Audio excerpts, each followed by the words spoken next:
Cinema సందడి మొదలైపోయింది. Cinema tickets కోసం audience, fans అంతా ఈగలుగా ఎదురు చూస్తున్నారు. సలార్ సినిమాపై ఇప్పటికే భారీ అంచనాలు క్రియేట్ అయితే అయిపోయాయి. ప్రశాంత్ నీల్ డైరెక్షన్ లో తెరకెక్కుతున్న Salaar high voltage action entertainer గా ప్రేక్షకుల ముందరకైతే రానుంది. డిసెంబర్ 22న సలార్ సినిమాను గ్రాండ్ గా వరల్డ్ వైడ్ రిలీజ్ చేయబోతున్నారు. ప్రభాస్ ఫ్యాన్స్ ఎలా అయితే ప్రభాస్ ను చూడాలి అని అనుకుంటున్నారో ప్రశాంత్ నీల్ అలా సినిమాను రెడీ చేశాడు. సలార్ సినిమాతో మరోసారి తన సత్తా ఏటో చూపించనున్నాడు ప్రభాస్. ఇక సలార్ సినిమాకు గుడ్ న్యూస్ తెలిపారు 2 రాష్ట్రాల ప్రభుత్వాలు. సలార్ టికెట్స్ రేట్లు పెంచుతూ ఆదేశాలిచ్చారు. ఇప్పటికే యుఎస్ లో సలార్ అడ్వాన్స్ బుకింగ్స్ తో రికార్డు క్రియేట్ చేసేసింది. అక్కడ సలార్ టికెట్ హాట్ కేక్స్ లా అమ్ముడవుతున్నాయి. ఇక తెలుగు స్టేట్స్ విషయానికొస్తే తెలంగాణలో సింగిల్ స్క్రీన్ పై 65 రూపాయలు, మల్టీప్లెక్స్ లో 100 రూపాయలు పెంచారు. అలాగే ఏపీలో సింగిల్ స్క్రీన్ పై 40 రూపాయలు పెంచుతూ ఇరు ప్రభుత్వాలు ఆదేశాలైతే జారీ చేశాయి.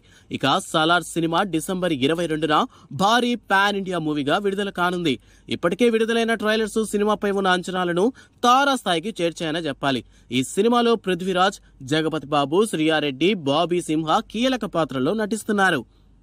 మీ ఎవరికైనా టికెట్ దొరికితే కాస్త కామెంట్లో చెప్పండి అబ్బా. ఏరియాకి వచ్చే సినిమా చూస్తాం. Thanks for watching.